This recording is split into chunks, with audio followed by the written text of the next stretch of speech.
We went live. Thank you.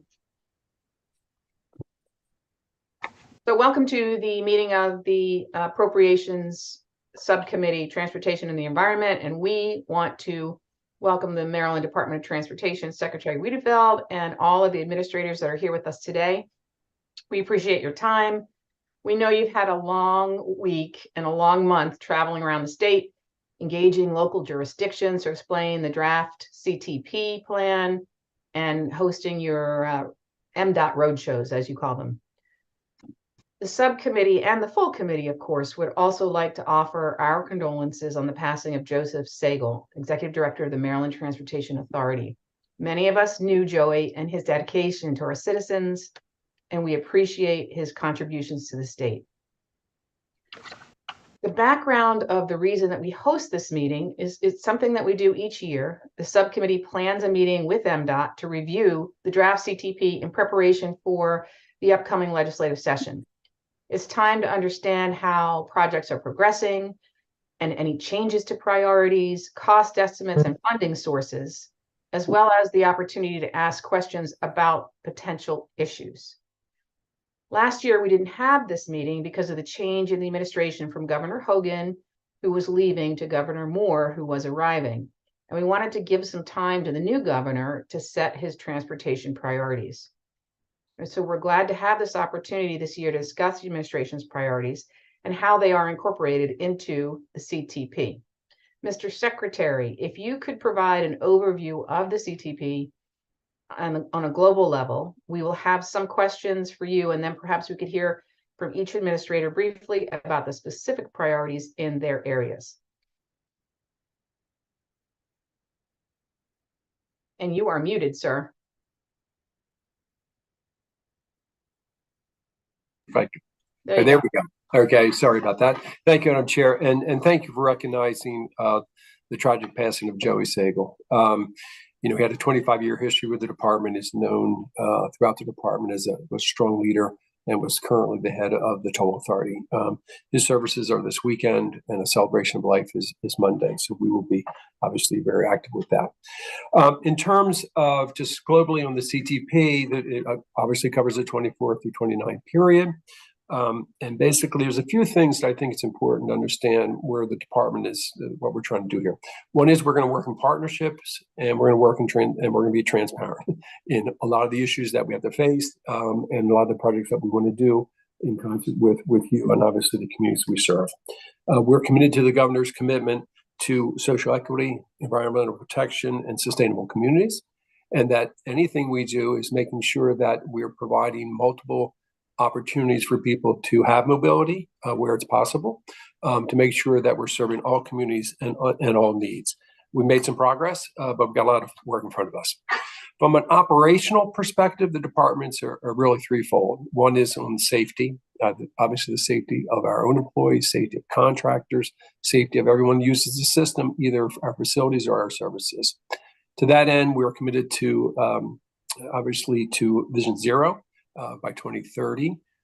That's a very tough challenge, but it's one that we're all committed to, I think, at the states and local levels. And a few things that we have done to try to push that even further is I've asked for a review of all of our regulations, some of our policies, some of our design standards to see if there's things that we can do differently to make it safer for people to use the system. I've also asked for a complete review of our Complete Streets program. That is very important. It hasn't been done in over 10 years. It's 11 years old right now without a review. And that really deals with our most vulnerable use of this system, bicyclists and pedestrians. And last year, almost a third of the fatalities on the system were of those two categories. So we've got to do a better job in that. Chrissy Nice will talk a little bit more about that when she presents. Our second priority clearly is to preserve the multi-billion-dollar investment that the citizens of Maryland made in all modes of transportation, and to make sure we don't slip into a spiral that basically the quality of the service deteriorates, the quality of facilities deteriorate, and eventually you get back to doing them anyway, and it costs you more in the future. So that is the second priority. And then third, if there's dollars available, then we try to expand the system, again, to meet community needs, economic needs, social needs, and that's how we program the dollars. Again, we're looking at this from a much more multimodal opportunity approach going forward, and that where it makes sense, that's what we will do, obviously.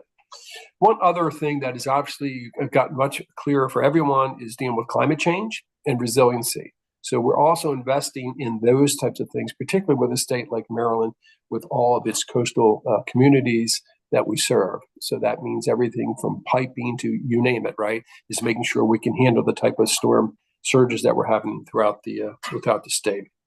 So to maintain and to build on the system obviously takes investment. And to be frankly, we're underinvesting, I believe, in the system because of the growth of the system over time, the aging of the system, and then things we want to do, right, to meet other goals of the state. So that is, I think what's in front of us. There's a few pressures on the trust fund that are driving that I think it's important to understand. One is, I think we all understand the historic inflation rate we've had, the labor issues, the material issues, all those have driven up costs. So that's sucking up dollars that's available to do things. The second one, which is unique, is the COVID dollars we received, particularly for transit, particularly in the Baltimore and Washington region. Roughly almost $3 billion was received over that period, which basically supported the operations of both of those systems. Well, those dollars basically are finished in fiscal year 24.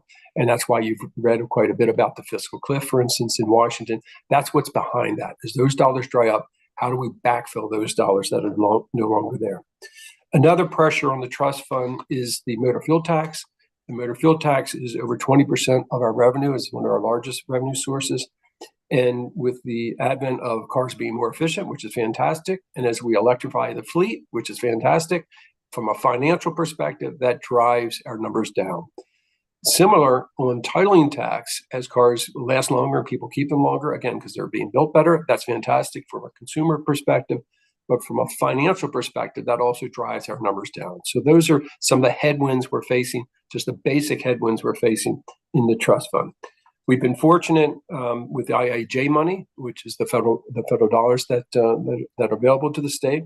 Generally, that comes in two categories: the formula dollars that basically are allocated throughout the nation at a formula basis. They generally are 80% federal, 20% local match. So we obviously will want to make sure we match all those dollars. And then there's a lot of discretionary opportunities where you're competing for projects around the country. And so then they get locked into that project, for one thing. But also, that generally works out to be about a 50-50 split. And so the more dollars you can put up, the better you are in competing for those dollars. Generally falls around 50-50. So as the tightness on the trust fund occurs, that puts some of the competition, our ability to compete, in jeopardy. So this has basically all sort of come to focus in developing the draft CTP that we're discussing today. It's a $21 billion program, just over $21 billion. And there's roughly about a $2 billion hole in that program. It starts in 25 and grows in the out years. And it's important to understand, that is just for, the projects that we had in the program, basically, which were primarily things that we already had in the process, right? There are a lot of other needs that we want to fund. And at the same time, as you can imagine, we prepared that program several months ago. Projects go up and down in terms of prices and schedules. And our operating budget, which drives our financial plan, was done almost a year ago. Right now, we're preparing to submit to 25. And so we're a year later. So as those things come up, costs come up, whatever amendments have to be made, that drives down the availability for capital. And that's what we're all wrestling with. So thankfully, the legislature and their leadership created the Revenue Investment Committee to take a hard look at these issues.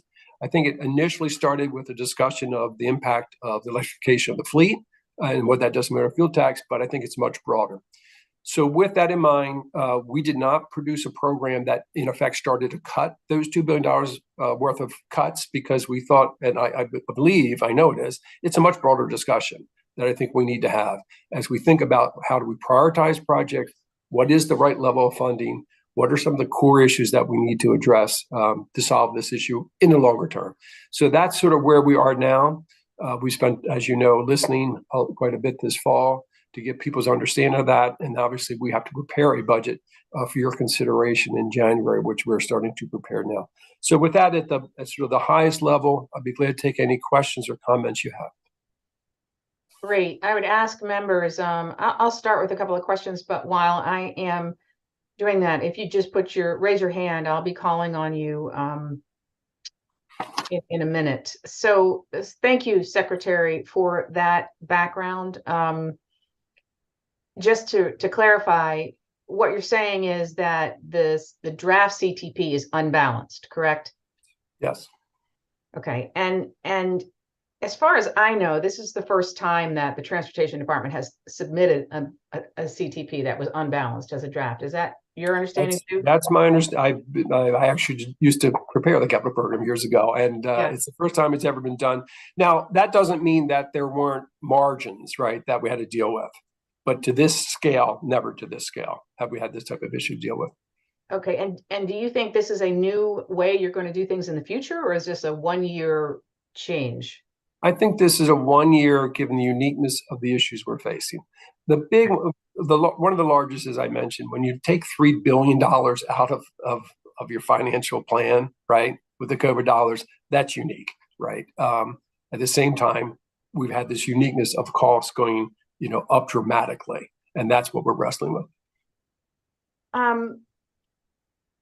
Understand all of that perfectly.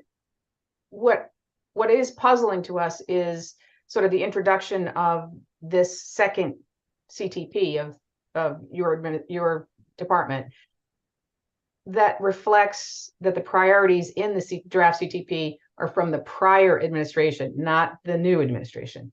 And that's puzzling to us because we expected to see, we've heard many priorities mentioned by the administration, and we expected to see them in this draft CTP.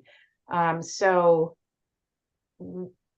why doesn't it include things like that the governor has said are his priorities, like the Red Line, like the Frederick Douglass Tunnel? Sure. Why aren't they in here? Well, the Red Line is in there, but it's in for the planning and engineering.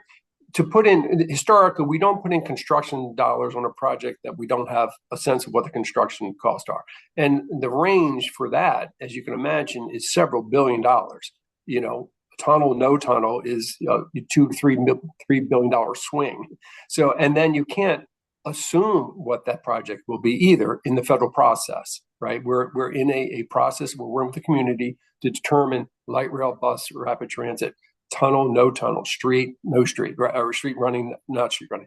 So to assume what that is not, you can't do that in the federal process. You have to go through the federal process. So the commitment to get to that, yes. And then once we get to that, what we decide, meaning the community decides what they want there, then we would put in the construction dollars. And that's the same. It's the same with the American Legion Bridge.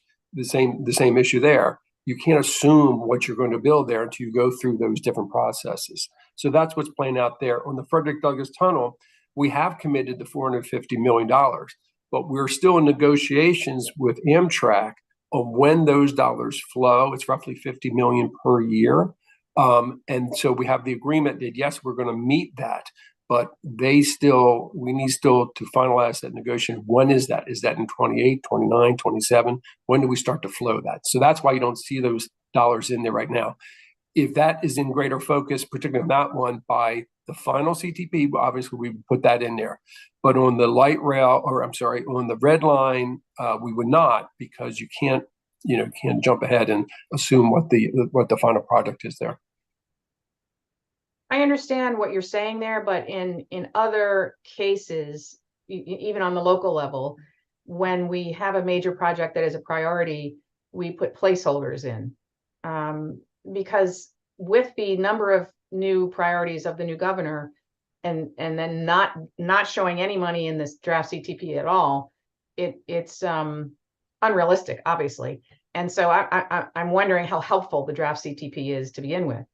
Because it's not really reflecting that. But I understand what you're saying, that you don't have the numbers, you don't have the decisions on which options are going to be chosen. But I still think it creates a problem for us, because when we talk about transparency, you want public involved in the decision making. But in the process, as we've laid it out this year, you're having road shows with a draft CTP that is going to should look vastly different than the final. And where is the opportunity for the public to weigh in on that. Before, the purpose of the roadshow was for the public to give you feedback on the decisions you made. Mhm. But now that, are we making decisions, these drastic kinds of decisions between now and January when you submit the budget? And will you be able to release the budget and your decisions before, will you be able to release the final CTP before the budget is introduced? Let me just clarify a few other things. So, for instance, you mentioned the red line, Southern Maryland rapid transit. So, the same issue, right? You don't see construction dollars there for the same reason. Just so it's not unique to the red line. Just so we understand that. Now what we need to do is get an understanding. What we've been trying to do is convey what our priorities are. And so we will rebuild the program based on, we have to be a balanced program for what we submit for the budget. What we're going to focus on is clearly a program that focuses on safety, on a state of good repair, and pulling down federal dollars. And basically, are there things that we can do to tighten up the operation side to save dollars, to deliver more? So that's what we'll have to do in the final program. That may lead to deferring some projects in terms of time, right, to meet that. And then it gets to where does the Revenue Investment Committee, land? Do they want to put in some things this session or not? Does the legislature want to put in some things this session to deal with some of these issues or not? I think that's the broader policy discussion. And it is, even though you said that we have a hole of $2 billion, it's quite likely much greater than that. It definitely will grow as we deal with some of these larger issues, particularly on the transit side in the Washington region with the quote fiscal cliff. Now they are developing their budget. It's a little different cycle. They have not, and as you imagine, that's between Virginia District and Maryland. They have not gotten to a point of where that starts to land. They come in December with their proposed budget. So we'll get a feel for that. We'll get a sense of what that is, but that goes through spring as well before they make some decisions as well. And as you know, there's a major election next Tuesday there, so that could change the whole dynamic there. So I think everyone's sort of seen how that plays out before we can make some decisions. And I'm gonna move to the other questions, but just in summary on this particular topic, I think the issue is the public really isn't aware, or won't be aware when these decisions are made, won't have an opportunity to provide input to change the decision if necessarily needed to be. So it's really compressing the public process. And I think that's where we have a problem. We've had all this time. We know what the priorities are of the governor, and we just feel that we're sort of behind the 8 ball here with the way this is transpiring. And I'm going to go to Delegate Edelson now. Thank you, Madam Chair. Thank you, Mr. Secretary, for your time and your remarks as always. And I also just want to extend my own personal condolences to Mr. Sago and his family on that horrific loss, and to all of you.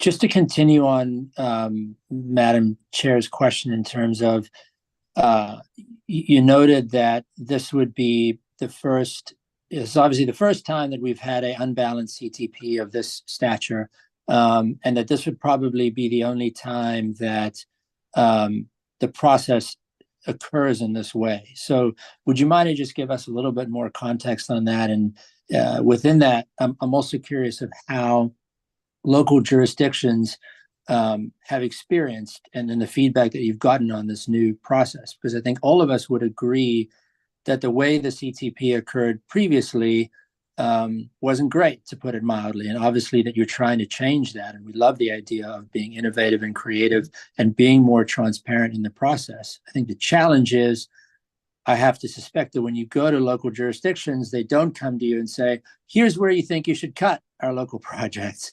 And so everybody's going to come to you and say, this is great, but here's where we need more. And we're already starting off at a $2.1 billion deficit. And so I suppose the question that I have for you on that is, what have you heard from local jurisdictions about this change? And is there anything that that we can help with? I mean, obviously we're not a policy committee directly, but we hold the checkbook. So is there anything that we can help with going forward, and anything that you've learned from local jurisdictions that might help to think through what a policy might be in the future? Yeah. Thank you, Del, for the comments. A few things. Yeah, one approach could have been, we could have cut $2 billion worth of projects, right? But I thought, just given the scale of that of the shortfall and these larger, almost systemic issues, that really what needs to be done is a broader discussion of not just balance the budget, but really how are we going to deal with, you know, some of the things that the chairman just raised. All right, we have these other big needs. How are we going to get there, right?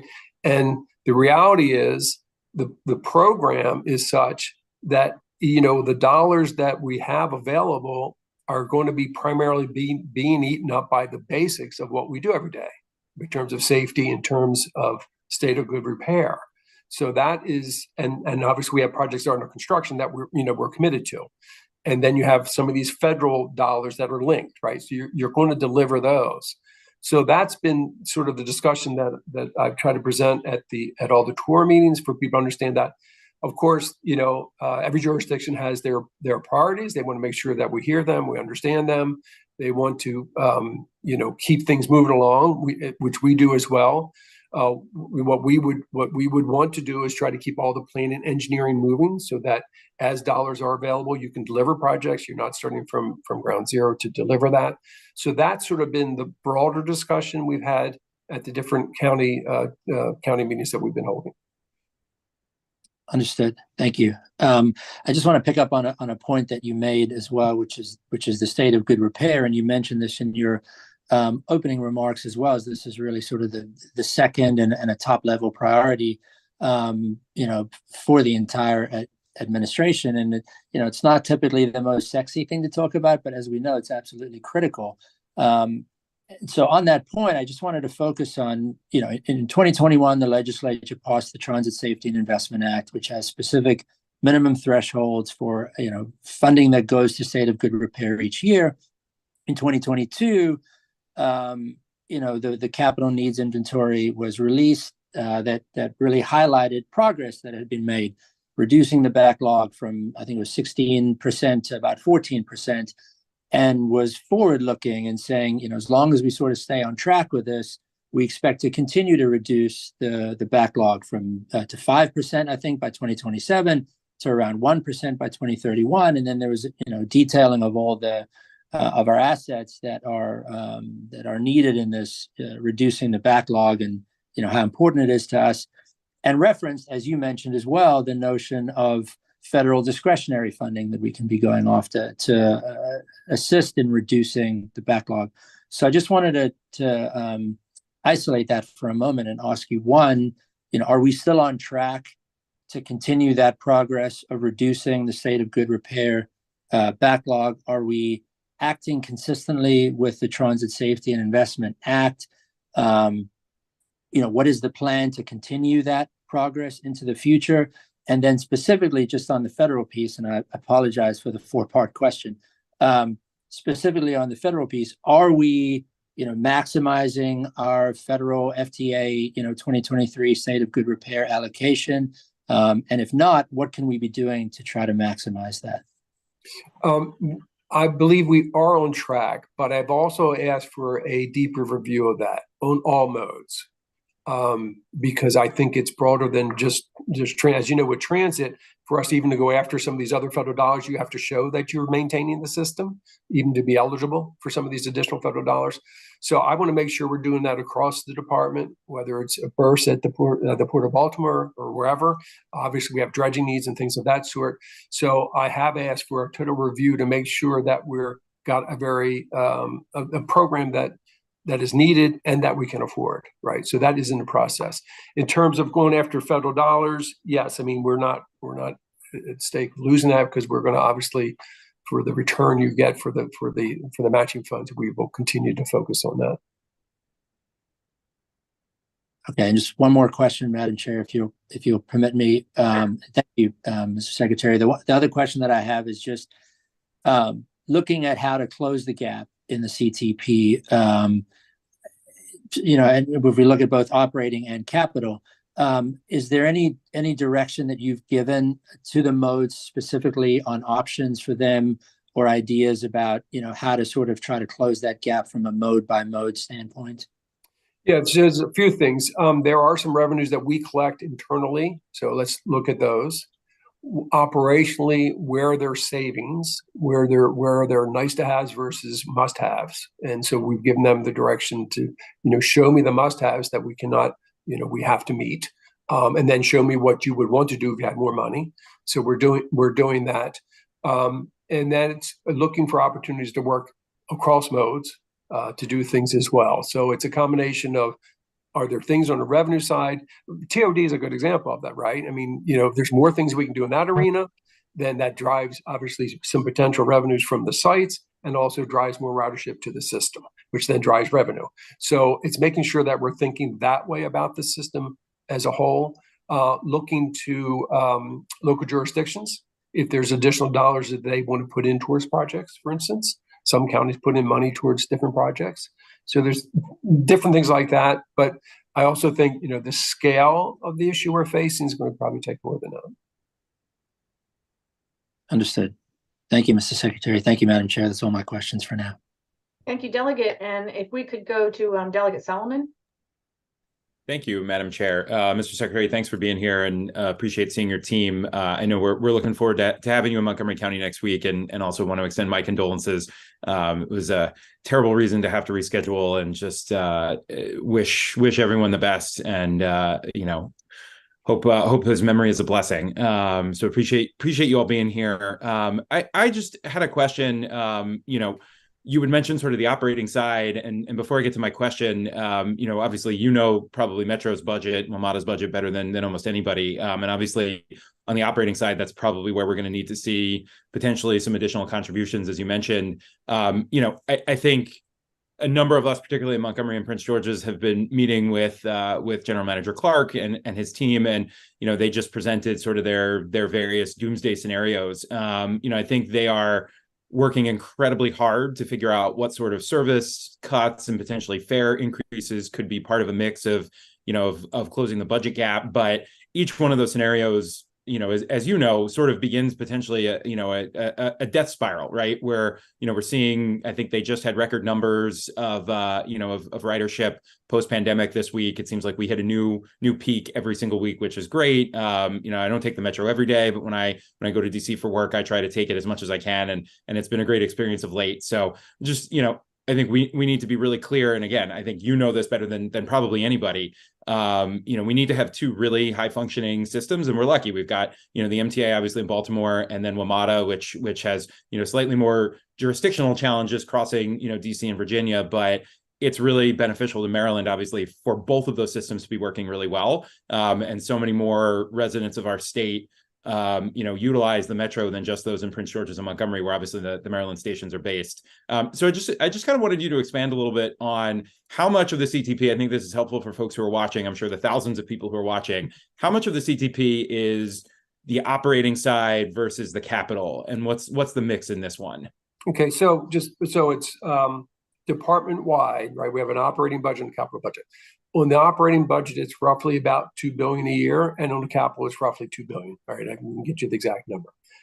And then when you break that down further, on the operating side, roughly 63% of it goes towards transit, both in the Washington, Baltimore region, the MARC system, the LOT system, right? And that's in the level of investment we have there, of the things that we all want to achieve there. And then it breaks down by the modes below that. The capital side basically is broken out. It's roughly split 50-50 in terms of, on the surface transportation side, we're doing highway and transit, roughly 39% each in that range. And then the rest go to the other modes. The other modes, meaning Maryland Aviation, primarily driven by the business needs, in the same way with the port. The port, it's their big state of good repair is the dredging, right? We have to maintain that dredge, that 50-foot channel. And then they have some other things they do. That's their capital program. You'll maybe hear a little bit more about that. In terms of MAA, it's basically driven by the airport needs, They have basic state of good repair needs, but then it's about how do we meet the airlines to make sure that they're continuing to grow at the airport. And then the MBA, it's primarily around the IT system, right? And all the customer service. In effect, in terms of big facilities, we're pretty much just about out of that business. There's, one or two that we may want to go from leases to owning and things like that sort. But the scale, the real issue here is as we deal with surface transportation, trying to meet that. And as we try to expand that, particularly some of the efforts we want to do on bicycling and pedestrian and sidewalks and all those types of things, is how do we start to incorporate that into our projects that we do.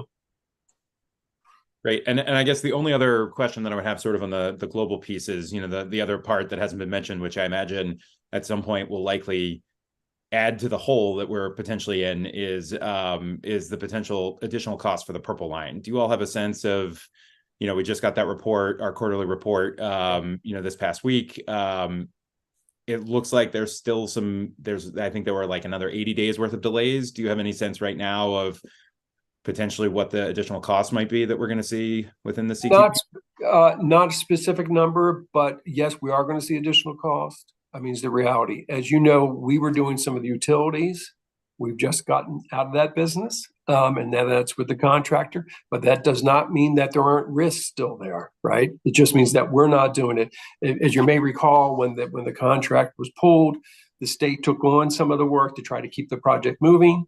And then as they got into that, they found things, and that's been a lot of the driver. That is now over to the contractor. All right, so we're out of that business, but there's still issues there. And as they continue the project, I haven't been in this business a while. I'd be very shocked if they didn't find other issues, right? For the magnitude of this type of project. So I would not be surprised at all if costs come in a bit higher. I'm not talking very large costs, but costs, right? As time will pass, I mean, we're dealing with the same issues that we're dealing with, they're dealing with. Materials, labor, right? All those issues. So that is, but we are laser focused on basically keeping this thing moving, tackle those issues, bring them up, let people know about them, but we're going to deliver this project as quickly as we can, as inexpensively as we can. But I also cannot say this is the number and this is the date, because that is just not how this project was developed. And it's something that we're going to, you probably heard me say this before, we're going to pull this thing across the finish line. And I did this, we did this at the Silver Line in DC, and when we went out to Dulles, and big complicated projects have their issues, but we are very focused on getting this done, and everyone doing their due diligence to do it right. I really appreciate that. And obviously I'd be remiss without mentioning, we want to make sure the trail opens as early as possible for our community. But just really appreciating and you being here. I think, we all want to be your partners in making sure that, so many of the projects in this document are just of critical importance. And some of them have literally been in the pipeline for decades for our communities. And so I think we really want to be your partners in making sure that you get the resources you need, because it benefits all of our communities and it benefits the state. So thank you. Thank you, Madam Chair. Thank you, Delegate. Thank you, Delegate Solomon. I couldn't agree more on the partnership piece of it. And now we will move to Delegate Ruff. Good afternoon. Can everyone hear me? Yes, sir. Okay. Thank you, Madam Chair and Secretary. Thank you very much for being here, and all the administrators. I greatly appreciate your willingness to trudge through your work, and hopefully, I will also be able to weigh in as the youngest member of this subcommittee, and I'm looking forward to working with all of you. So I know in my district, we're very excited about the Red Line, all the community engagement we've had, are having tonight, and coming up next week. But I'm looking at the CTP, I'm trying to understand if the fact that the money that you talked about that's there for the Red Line is simply for pre-construction matters. So are you guys saying by only having the $100 million in the budget for the Red Line that there will be no construction on the Red Line within the next 6 years? No. I'm sorry, Delegate. The CTP is revised annually. It's a snapshot in time, is what it is. And at this time, we don't have a project that we say, this is the construction dollars we need to deliver the project. Next year or the year after, we get to the process where we have the FTA says, yes, we've got the dollars, we're competitive for those dollars. And here's the project, and here's the construction, here's the flow of those dollars. That's when you would see that. So, we're pushing as hard as we can to get there as quick as we can.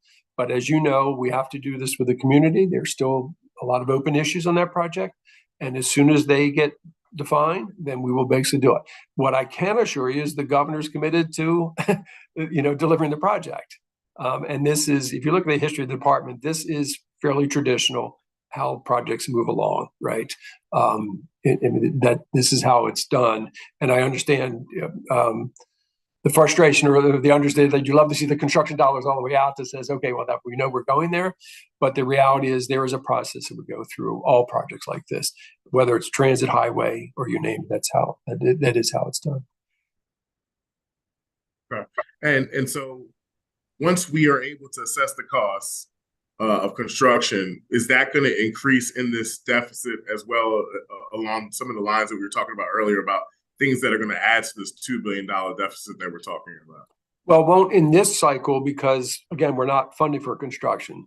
But as the next cycle, as we come in, we'll see where revenues are. We'll see where operating costs are. We'll see what projects have moved out of the program because we're finished them. So you'll basically do a whole financial plan. What can you afford?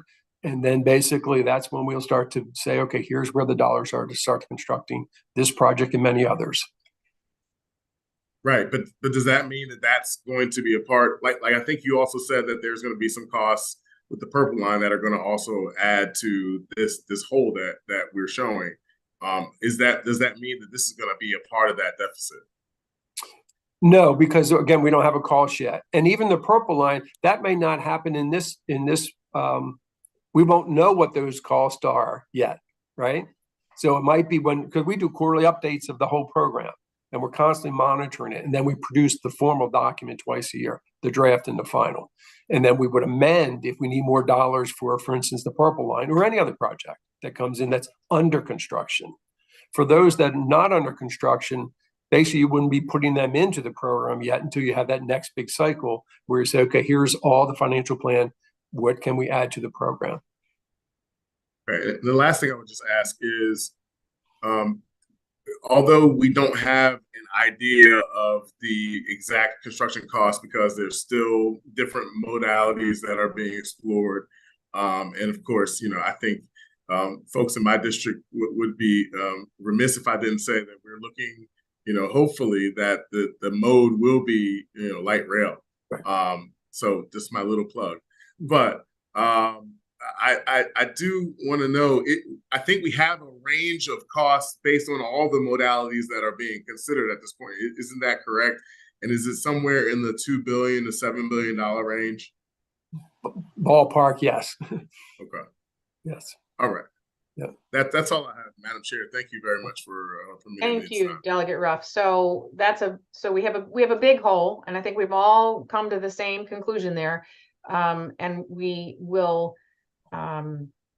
We do want to make sure that all of you know that we love a lot of the things you have in the draft CTP now, like the bus electrification effort, the increased highway user fees, investments in good state of repair, and we've already told you about all the concerns we have about the things that aren't in there. So what we'd like to do now is just to briefly go to the department heads and hear from them on their own priorities for each of their areas. Okay, we could start with Will Pines from State Highway or Holly Arnold, who's ever ready to go. Perfect, thank you. Holly?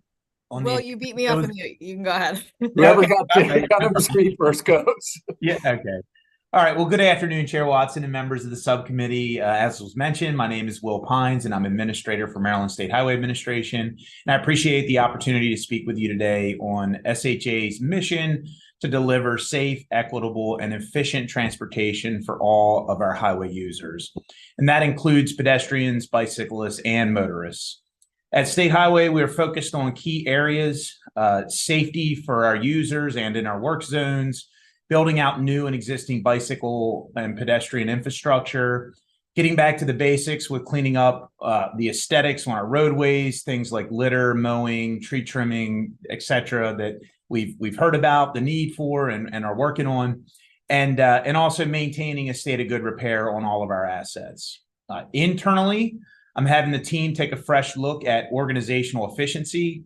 That means focusing on ways to ensure that we're delivering projects on time, on budget, and streamlining our processes for reviewing permits and accelerating procurement timelines. When we deliver on these critical areas, we'll make our roads safer, support economic and community development, and ensure that everyone has equitable access to all transportation services. We can't do this alone. We need to continue to work with our local partners, including elected officials, to deliver critical safety, mobility, system preservation projects for our communities and on both our state and local systems. SHA is making significant investments into critical safety projects across the state. In spring, we announced the first pedestrian safety action plan, which identifies priority corridors across the state that are most in need of safety betterments. We've set up an active transportation team that's been established specifically to focus on those priority corridors, along with working with our local districts.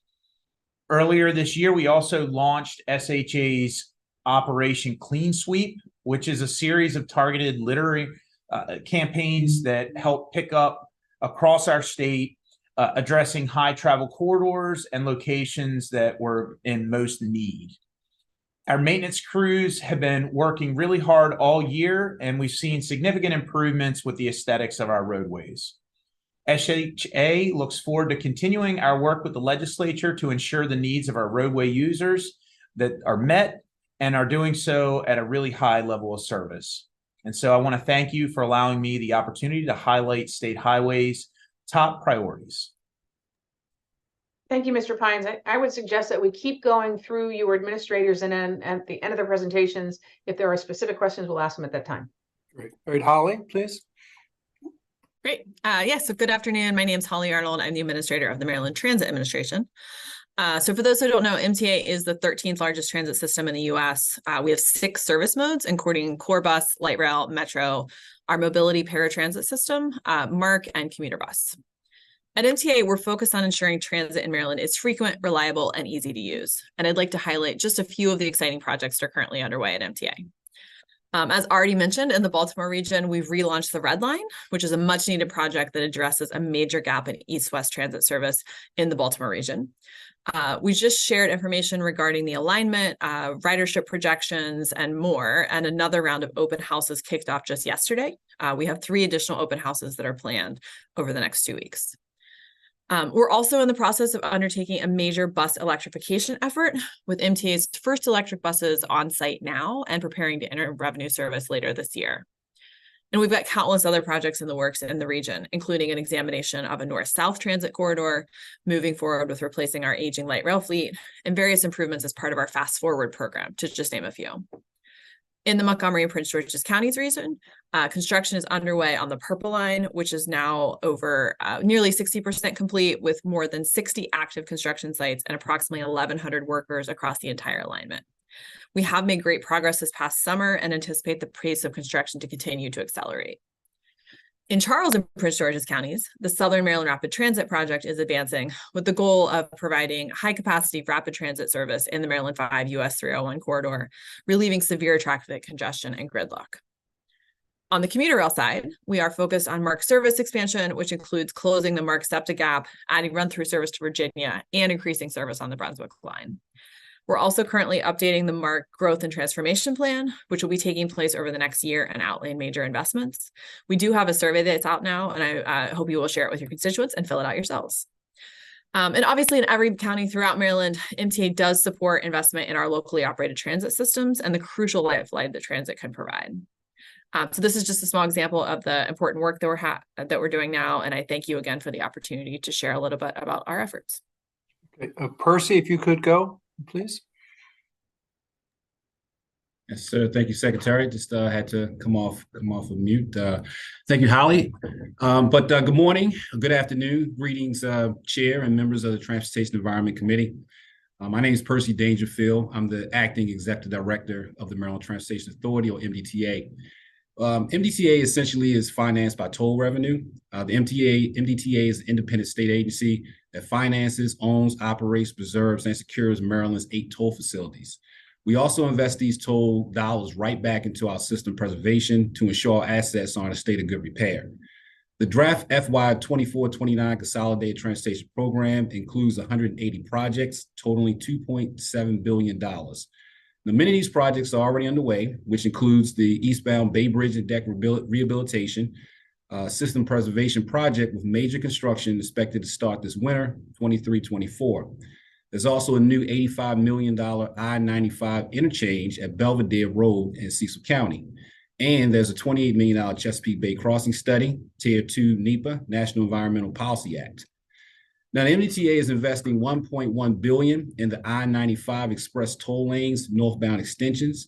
Now, this program combines safety, environmental, and multimodal enhancements, system preservation, and congestion relief along 11.7 miles of the I-95 corridor from Baltimore into Hartford County. Now, in the Key Bridge facility, we recently awarded a contract for repairs and subgrade rehabilitation along I-695 in Baltimore County near Trade Point Atlantic. We have 2 informational open houses that will be held this month in Dundalk and Sparrows Point. So our efforts to bring highway speed all electronic tolling statewide continues, the last being our I-895 Baltimore Harbor Tunnel. We have a request for proposals, which is expected to be issued fall of next year. So at the MDTA, we're dedicated to innovative transportation solutions that improve connectivity, they create opportunity, enhance safety, promote equity, and support economic development. Thanks again for the opportunity to talk to you today. And next, I'll toss it over to Chrissy. Yeah, please. Thank you, Percy, and it's a pleasure to be with you this afternoon. For the record, Chrissy Nizer, MBA Administrator. We deliver our services across a network of 22 branch offices, 2 satellite offices, as well as our mobile bus. But as the Secretary said, really our IT infrastructure is really critical to what we do. In FY23, our branches completed 2.6 million transactions, but 8.2 million transactions were completed through those other alternative services. We're really grateful for the department and the legislature's investment in our IT systems, enabling us to move from a mainframe-based system to our new Customer Connect system. It really has delivered impressive results. In fact, our most recent data shows that 85% of our customers are seen in 10 minutes or less, and 75% of our customers are actually seen in 5 minutes or less. So certainly a different experience than customers may be used to experiencing, but we want to continue to move forward in terms of customer service. Part of that includes this concept of one-stop shop, which enables our customers to do additional government services while they're at our branch offices. And that includes providing services like TSA PreCheck, as well as our TWIC card services, which allowed entry to our ports, birth certificate printing for those in need of an ID card or driver licenses, veteran benefits offices, which are also co-located with many of our branches. And the Department of Natural Resource has some offices co-located as well for licensing and boat registration. We also recently announced the expansion of our driver's manual into a total now of 17 languages, and that'll all be based on plain language, which provides greater accessibility for all of our customers. We're really excited that over the weekend we deployed American Sign Language, so those customers no longer have to secure an interpreter and make sure that scheduling works. They can come at a time of their convenience and take the law test, which is really exciting. But we know that accessibility doesn't end at our branch offices. We know that customers want to continue to do more things online, and that's why we're really promoting our My MBA service, which allows you 24/7 access to all of your MBA related transactions. On safety, as the Secretary says, we are committed to reaching that goal of 0 fatalities, which I know the legislature has put forward, but it is a challenge, frankly. Last year, we lost 564 people on our roadways. Unfortunately, this year, the numbers are increasing. We are on path to reach and possibly exceed 600 fatalities. We have not seen that number since 2007. So we are really trying to do a call to action throughout the state to encourage individuals to change their behavior, to be aware of the consequences. When we look at and analyze the crashes, we're seeing the same causes. So it's speed, it's lack of wearing seatbelts, it's folks that are distracted as well as being impaired. And so those are all things that we can control and make a difference on. Governor Moore did recently announce more than 11.5 million in highway safety grants that goes to law enforcement, as well as many highway safety organizations that support our efforts to reach those goals. And we're also very proud of the partnership with state police and the state highway administration that enabled us to release the crash dashboard, which is now real-time fatality information, which you can drill down at the local level. You can see the causes of crashes. You can see a great deal of information to help everybody work together to reach that goal of 0 fatalities. We believe that's really the only way that we can make that happen. So thank you for your time. And now I'll turn it over to Ricky to talk about MAA. Thank you, Chrissy. Good afternoon, Chair Watson and members of the committee. It's good to talk with you again. As you know, the Maryland aviation system plays a critical role in supporting travel, tourism, and economic development. Often, Governor Moore has spoken about the great assets we have in the state of Maryland that will ensure a dynamic, growing economy for the long term. These important assets include our public use airports across the state that generate jobs and connect residents and businesses to the global economy.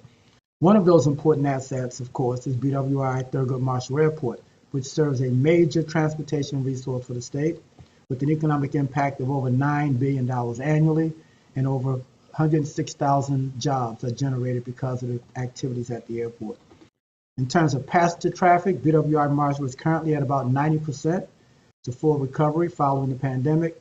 We continue to welcome new airline partners and growing international and domestic air service. Moreover, we're committed to working every day to make our facilities the most efficient, user-friendly airports for our customers. The MAA's capital program continues at historic high levels with a 6-year program of over $1 billion. We forecast over $330 million in capital spending for this year, with further growth in fiscal year 2025 to reach about $350 million. It's notable that we are successfully leveraging federal dollars to support our capital needs. Thanks to our federal delegation, we have over $280 million in anticipated federal funds programmed in this draft CTP. Throughout our capital program, we're advancing important projects that will enhance BWI Marshall for our passengers and our community, as well as provide important facilities for our partners. These projects center around airfield safety and terminal enhancements. The MAA continues to support the 34 public use airports that serve communities across the state. There's some 134 airports throughout the state. 34 of those airports are public use airports. For the statewide aviation grants program that provides important support, thanks to Secretary Wiedefeld, MAA intends to administer some $2.8 million in federal in funding during fiscal year 2024 for regional airports across Maryland. With that, I'll thank you again, and I will turn it over to Brian at the Maryland Port Administration. Brian? Good afternoon, everyone, and good to see you all again. I'm Brian Miller, Interim Acting Executive Director for the Maryland Port Administration. The port has rebounded strongly from the devastating supply chain impacts of the pandemic on the international maritime shipping industry. We set a record in fiscal year 2023 by handling 11.6 million tons of general cargo, and we're currently up over last year's roll and roll off and container records. To ensure we can maintain our current level of operations at the port, we are spending about $151 million in system preservation in fiscal year 2024. The CSX Howard Street Tunnel is underway and will give us the ability to handle double stack intermodal containers container trains to and from the Port of Baltimore.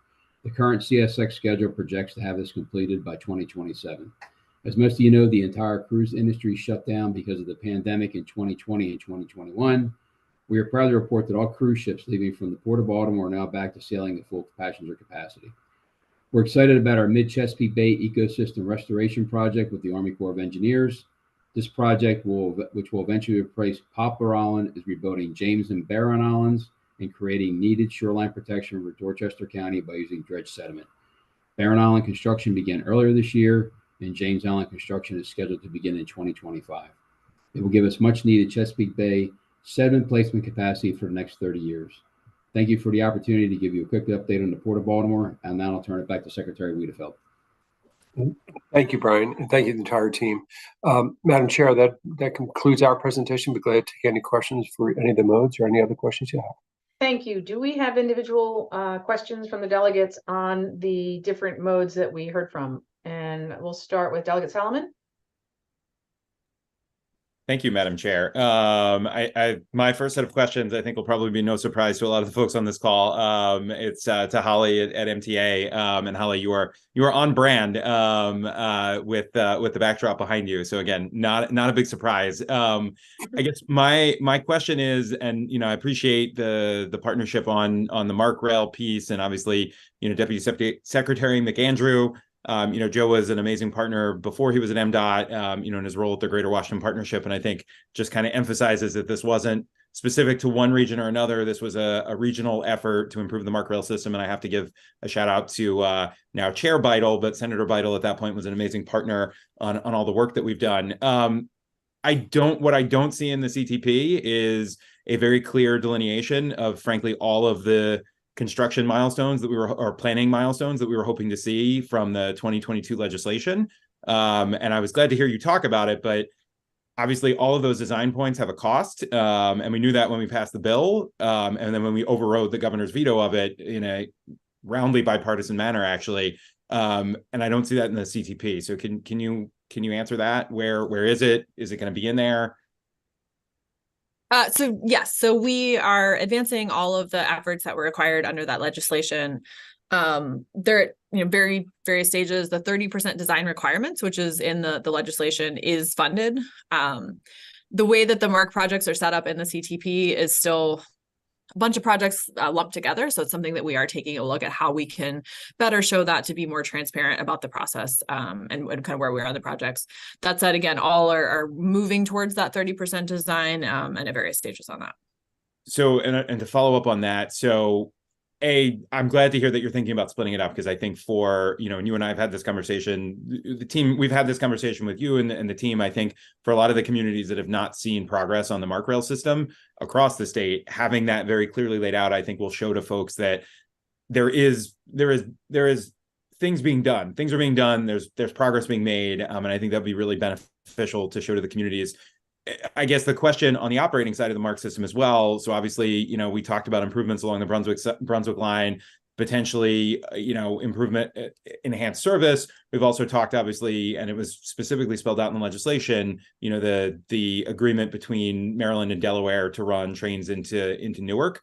Has that been budgeted on the operating side? Because obviously, whatever we do is gonna cost some additional amount of money. So we are still working. So let me back up. So on the agreements for additional service, we announced a framework agreement, kind of MOU, earlier this year with Delaware and with Virginia, both looking at those run-through service options. So we have the framework agreement, which is a great first step. We're continuing to work through that to have stronger agreements with for the actual operating with Delaware. That said, we need Amtrak approval to kind of sign off on that. We also need equipment. And so those are two of the things that we're still working through. And so no, right now there's no funding in the operating budget for that, because we're not going to run the service this year, right? So like the operating budget is on a year-by-year basis. And so once we get to the point where we're ready to do that, is when we would add funding for that. So when you say this year, when do you anticipate service potentially starting?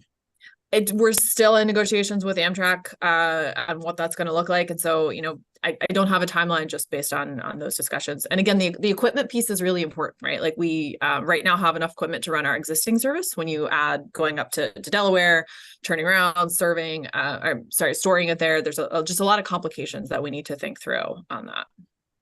Okay. Well, if you need any help with Amtrak, I think we all stand ready to help, but I think the sooner we can get that, the better. And then, Madam Chair, I had a couple of questions for Administrator Pines.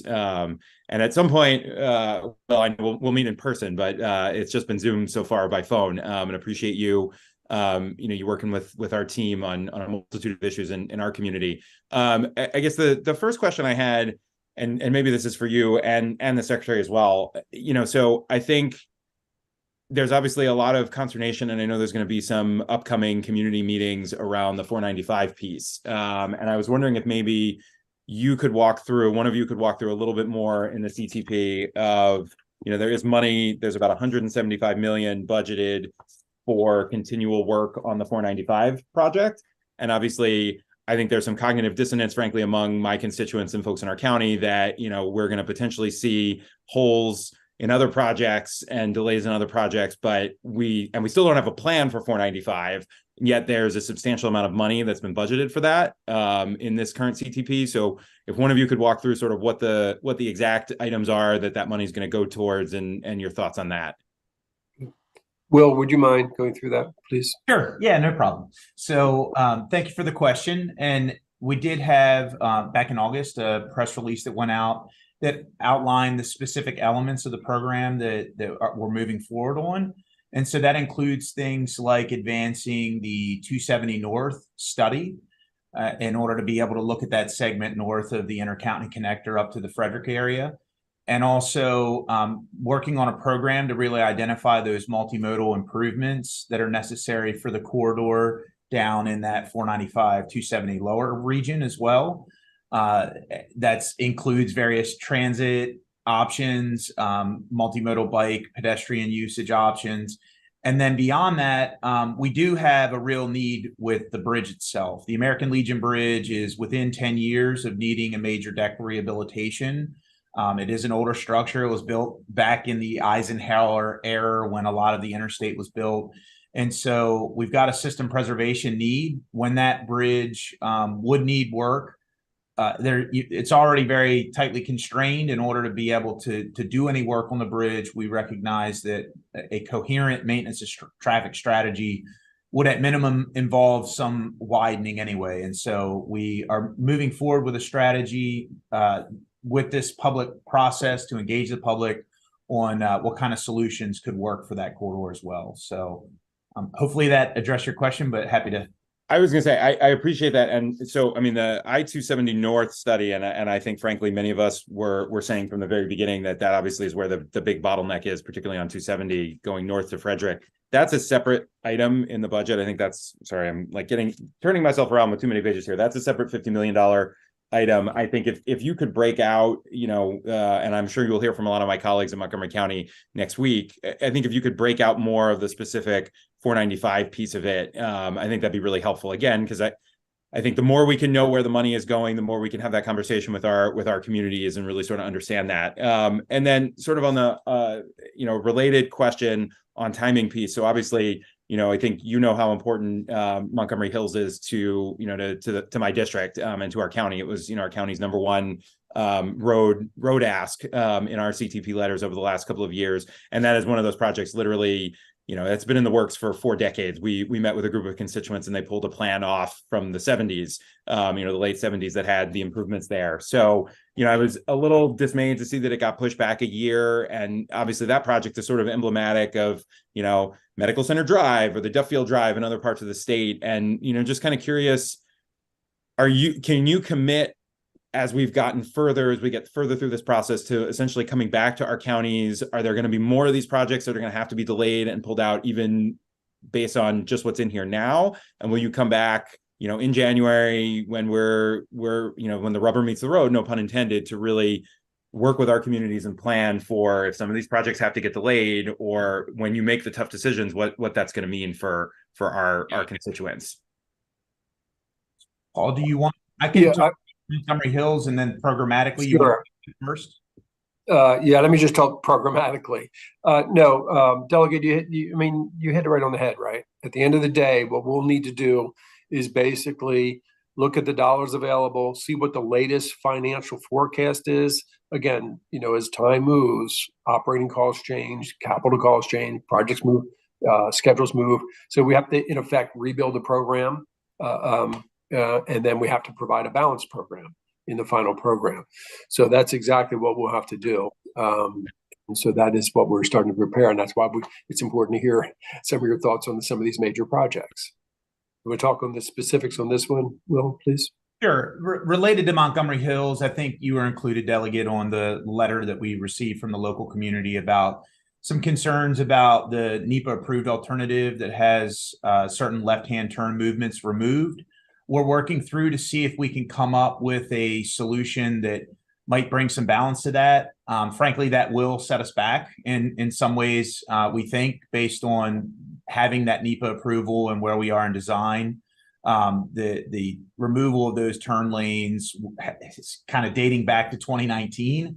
And so we're taking a hard look at that right now and are trying to come up with what viable options may be there. But frankly, there are some big challenges with the proposal that was included in the letter, just given the right-of-way impacts. The NEPA approved alternative really reduced the footprint of the project to minimize impacted businesses along the corridor. And so sort of complying with the intent of the items identified in the letter could really expand those impacts to businesses. And so we're trying to work through it and see if there's some compromise point. And certainly we'll be following up more on that in response to the letter we received from Ms. Foster. I was going to say, I appreciate that. Yeah, you're on my list to have a follow-up conversation. I know the community has really appreciated the engagement. And, you know, I mean, I think to the Secretary's point, obviously, there are going to need to be cuts. And so, you know, we're just going to have to be really clear with some of our globally with our constituents, both from the MDOT side and the legislature on what that's going to mean. The last question that I have, and I don't know, this is sort of specific to SHA, maybe more globally to the agency as a whole. I mean, one of the other pieces, I guess, that I had some concerns with in seeing the CTP is, you know, there's a lot of federal funding that's going to be available that is slowly, you know, coming out over the life of the infrastructure bill and the surface transportation bill. And I guess what I didn't see was sort of, are we in a position with the budget situation that if there are opportunities, you know, if there are opportunities to take advantage of new grants that come out or new tranches of money come out, are we going to lock ourselves in with such a budget hole that we won't have a state match to contribute to a new program? And I know we kind of know what some of it is, but obviously it's not all out yet. You know, some of the planning that we're doing may unlock opportunities. In the next 5 or 6 years, do we think we'll be in a position as a state to be able to take advantage in our current situation of additional federal money if it requires a sizable state contribution? Yeah, so, you know, the immediate issue of the current fiscal year, obviously we would create the room to pull down the dollars, right? Because you have to show that you have the dollars even to go after those dollars. So that will be the continued approach. Longer term, like you're saying, that's a different issue, right? We're going to make sure that we have, you know, we try to meet all these needs that people want. Do we have the capacity to go after some of these other discretionary grants? Meaning, do we have the state dollars to match? That's a broader issue. But on the current fiscal year and the fiscal year we're planning, obviously we're going to make sure that we can do that. And I think it's, again, part of this larger discussion that needs to be addressed as we think through the trust fund, the financial, you know, stability of the trust fund to meet all the things that we're trying to do. Yeah, and I just have to say, in honor of my Baltimore friends, obviously, if the previous administration hadn't shut down the Red Line project, we wouldn't have lost $1 billion in federal funding. So appreciate you all being here. Thank you, Madam Chair. Thank you, Delegate Solomon. And now we'll move to Delegate Edelson. Thank you, Madam Chair. So I have, similar to Delegate Solomon, just a few questions across different modes. You want me to just sort of go through them one by one? Okay, we'll do. My first is for Administrator Arnold. Great to see you. One of the items that we haven't really discussed a lot of is the north-south corridor in Baltimore. And I think it was September of 2022, MTA put forth essentially 7 alternatives for a north-south corridor plan between, Lutherville, Towson to South Baltimore. And then we haven't heard a lot since then. Obviously, the Red Line is critical, but it's only one cog of what needs to be a comprehensive transportation plan that's going to have to include north-south as well. So I just wanted to see if you have any updates for us on that. Is there a plan for next steps that you can share with us?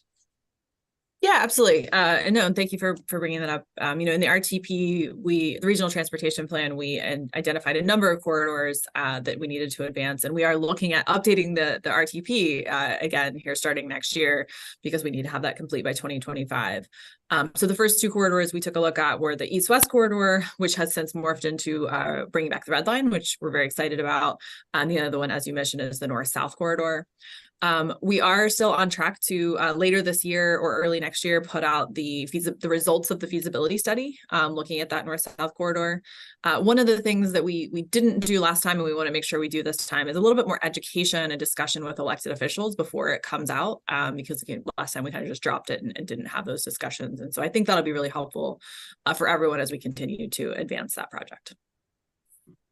Got it. Thank you. I'm looking forward to seeing that and following up on it. I appreciate that. My next question is for Administrator Pines.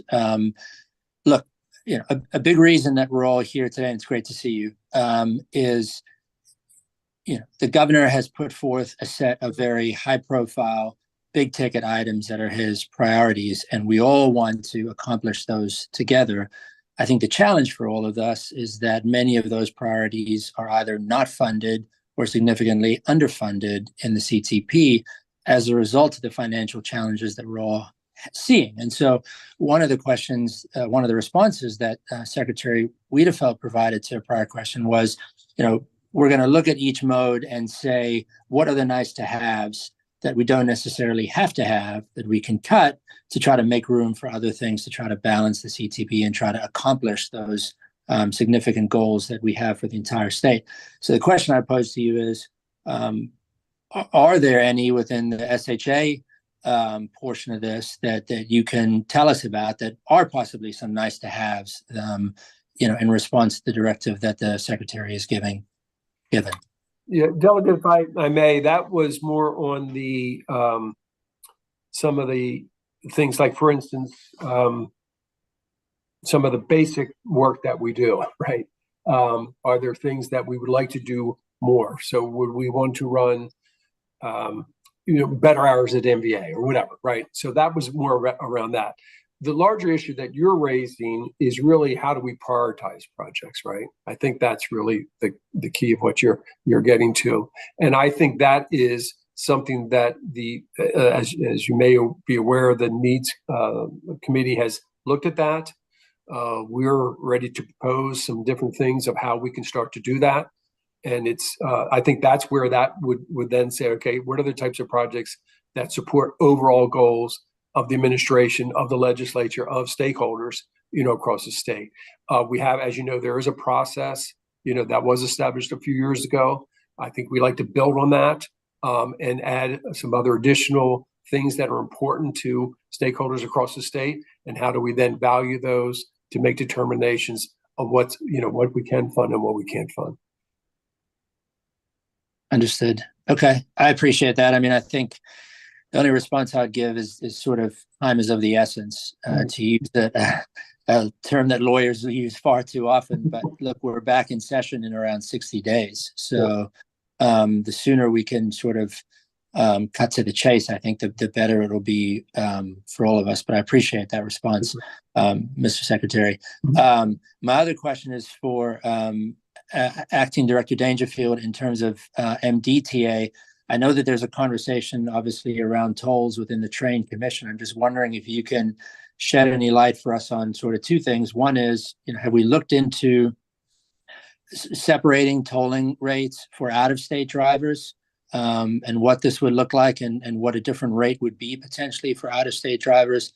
And then sort of second to that, as a corollary, looking retrospectively a little bit, if we had not over the course of time sort of lowered our tolls multiple times, could we say that we would be in a more sustainable place right now?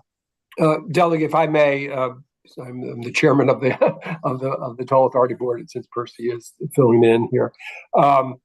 So to your first question, yes, that is being reviewed in terms of what are some of the opportunities to capture, in effect, leakage, right, of potential toll revenues that we do get. And then clearly, you have a major, given the nature of the toll facilities, the tunnels and the structures, and the state of good repair maintenance cost of that, to pull down revenues to support that it will come back, right? It's the same issue that we've been talking about in terms of basic approach to state of good repair. So yes, that will come back, and we will have to deal with that in terms of, you can't take those revenues away for a system that basically continues to need major investment at a scale that is different for the type of facilities that they manage. Okay, thank you so much. And then my final question is for Acting Interim Director Miller. Brian, it's great to see you. The ports is an area of, obviously it's important to me in my district, but for the whole state of Maryland, it's an area of so much pride and frankly economic value that you bring to the state. The question that I have for you is, we're in a revenue crunch. Is there a way that we can try to maximize the potential that the port has to offset some of that? I know that containers tends to be the most profitable side of what we do, and obviously the response to that is Howard Street, and that's going to make a big difference. But anything else on your radar that we can be looking at to help maximize the potential of the port? Yes, sir. Good to talk to you again. We are actually looking at some of our current rates that we charge for various fees and services and evaluating them for some increases, as we have been unable to increase them also over the years. So we're looking at that right now to see if we can increase some of those fees to bring in some more revenue. So that's currently under evaluation right now.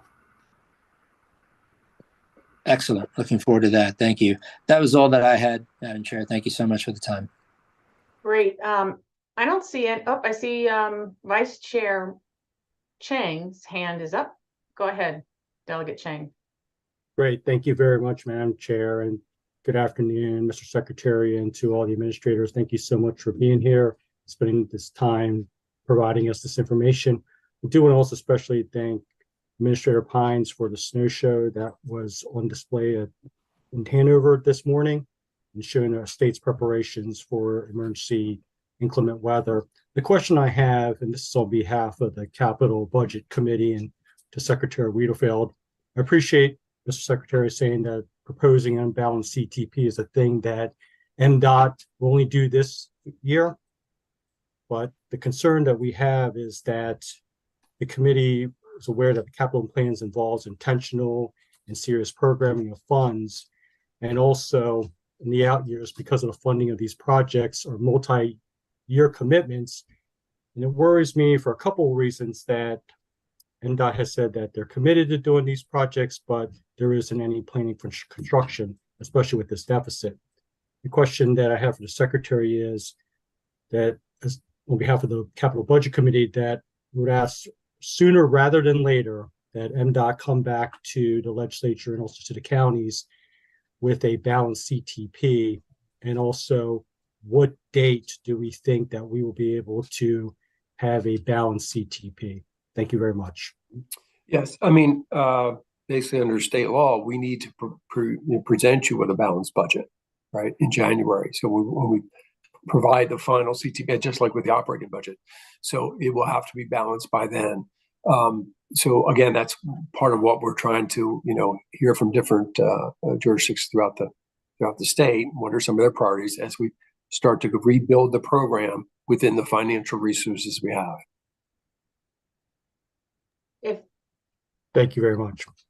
Delegate Chang, I'm just going to follow up on just what you said. I think we understand the constraints you're operating under, Mr. Secretary, and we appreciate the work that you're doing to try to get the decisions made and the funding decisions made. But the process for the public is critically important, and some of the delays or cuts could be very significant for individual counties. And if they don't find out about that until the budget is introduced, that's not a good process. Right. That's not enough time for them to react, to talk to you. And I can see it being a complete disaster in terms of the legislative session. Mm-hmm. So we really want those impacts on current projects to be known, in December. Gotcha. Or ASAP, so that individual counties have time to react, citizens have time to comment, and people aren't caught off guard. I'm not sure how closely people are following this, but when you say we're going to delay X project, they will be following it. Yep. So I guess our ask of you today is to get these changes out way before the budget is introduced, as soon as possible. So we appreciate anything you can do to accomplish that. I know that you have partners that you have to work with in the administration, but that's pretty critically important that we get this out to the public. And with that, I'm going to ask our members to summarize any final thoughts that they have. Put your hand up if you'd like to make one last statement, and then I will turn it over to you, Secretary, for your last statement. Delegate Ruff. Thank you, Madam Chair. Just briefly, I would echo your comments exactly, especially with folks in West Baltimore and Southwest Baltimore, specifically with the Red Line. You know, having something so valuable snatched away so long ago, and now with the opportunity that presents itself with it being revitalized, I think that we need to be very clear about what the benchmarks are, so that people have clear expectations of when we can expect to see the investment made that's been made in the DC suburbs here in Baltimore.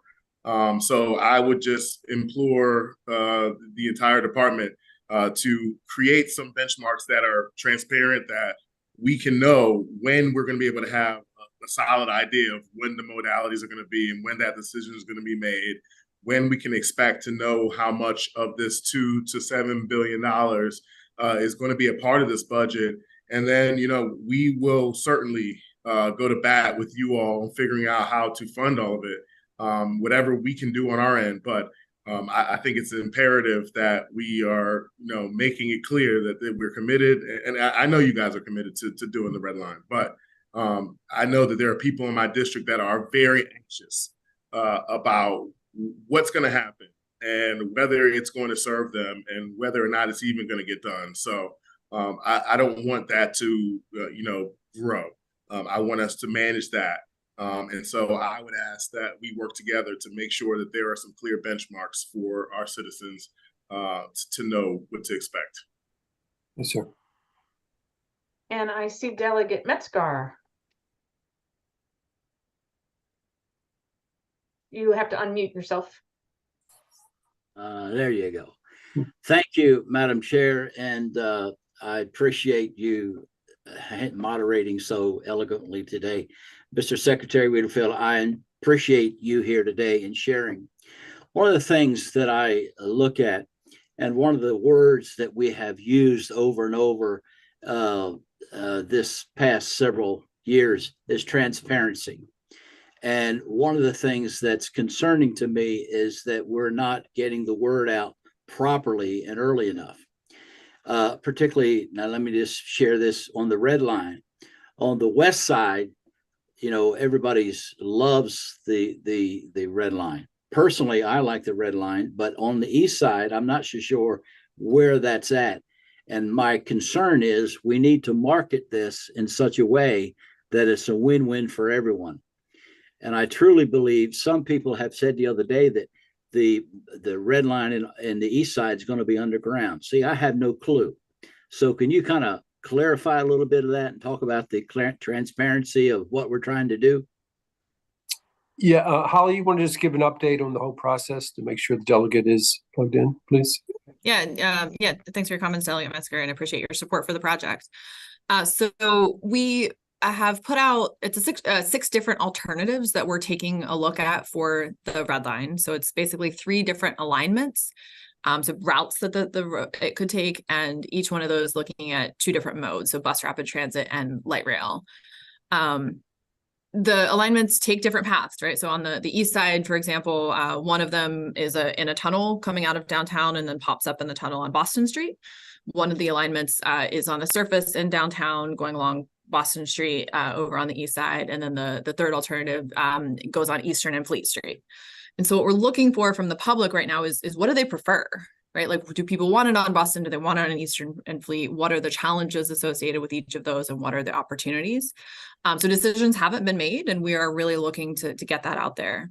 In terms of advertising, we actually have done like paid advertising on social media, Facebook, Instagram, really focused on the zip codes that are going to be impacted.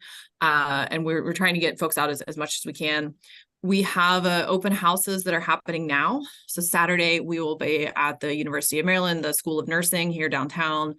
Next Wednesday, we'll be in Greektown. So encourage your constituents to come out to Greektown. Would be a great opportunity in their neighborhoods. And then the following Thursday, we'll be back over on the west side in Edmondson.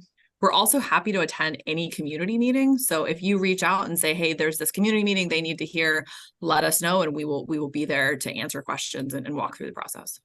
That's good, but you got to realize I'm in an aging district. A lot of our seniors do not use social media. They're still the Dundalk Eagle and the Avenue newspaper. And so I believe we've advertised in those too, but that is a good feedback, and we'll make sure that we do that if we have it. Right, because it's really important. The Greektown, as soon as you can get me some information, I would be more than happy to share it as well. But the dilemma that I'm seeing is the marketing of it, and we just got to convince the people it's a good thing. Yep, absolutely appreciate that. And Melissa Einhorn from my staff will shoot you an email later today with the information. And if you can send that out to your constituents, we would appreciate that. Will do. Thank you. Thank you. Great. Delegate Edelson. Thank you, Madam Chair, and Mr. Secretary. I know that you all have had a physically, mentally, and emotionally extremely difficult few weeks. And more than anything, I just want to thank you all for your service and your dedication to the people of Maryland. And just say, I'm new to this in the role of being able to ask questions, but I've watched many of these before. And there's certainly a sense of collaboration and teamwork that I haven't seen in a long time. And it's so exciting to be a part of that. I would just leave it with a quote from one of my favorite movies, which is "Help us help you." To get these decisions out to the public, because as the chair said, most people are not in the weeds of the CTP like we all are. Right? We live and breathe this stuff, and we love it. But for so many Marylanders, these projects are going to impact their daily lives significantly. And the sooner we can let them know what is going to be happening and what isn't, and as a corollary, how those decisions were made, I think is just going to be of absolutely critical importance. And I think the fear for us is that the unintended consequence of this is that it'll sort of get foisted on the legislature and said, you deal with it. And we really want to be in concert with you, working on this together as soon as possible to get these decisions out to folks.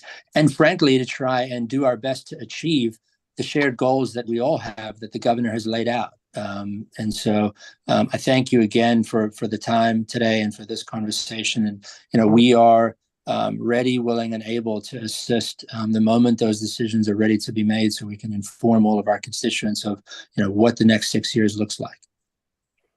Very well said, Mr. Vice Chair. We are not the experts in transportation. MDOT is. And so we look to you to make the decisions, and we will help you make sure that the public is aware of them so they can provide feedback. As we go into closing comments with Secretary Wiedefield, I just want to say that we do feel a very strong partnership with each one of you. Director Smith, I know you didn't get a lot of airtime today, which you're probably happy about, but we want to thank you for the terrific tour that we had. We learned a lot about the airport, about the needs and the capital needs coming up for the airport. And so we appreciate that. We also will be seeing Director Pines soon for a tour with SHA, which we're looking forward to. And Director Miller, we thank you for the tour of the port that we had, which was very informative. Again, the more we learn about your day-to-day operations, the more we're going to be able to help you. Director Nizer, you've done a fantastic job on reducing wait times, and we're excited about that and really making progress with the MBA. And Director Arnold, you're doing a great job on the public input piece of the red line with all the projects you're dealing with. I specifically just highlight that, and thank you for that. And of course, Director Dangerfield, we welcome you to the partnership, and we look forward to working with you in the future. With that, Secretary Wiedefield, I will allow you to say the last words. I just want to thank the entire committee, for the really frank and open discussion on some of these issues. I definitely heard, where you're coming from. I think we're at that stage where we can start to obviously, I think there's with transparency comes some debate and some difficult, discussions, but ones that need to be made, right? I think we're all recognize that, but we're here to work with you. And I think I value the partnership that we've had with you and obviously your committee, and we will do everything in our power to keep that partnership working. So thank you so much for the time. Fantastic. And with that, we will adjourn the meeting. Thank you all the members for being here, and to all of the MDOT directors that were here. We appreciate your time. Thank you. Bye-bye. Have a good weekend.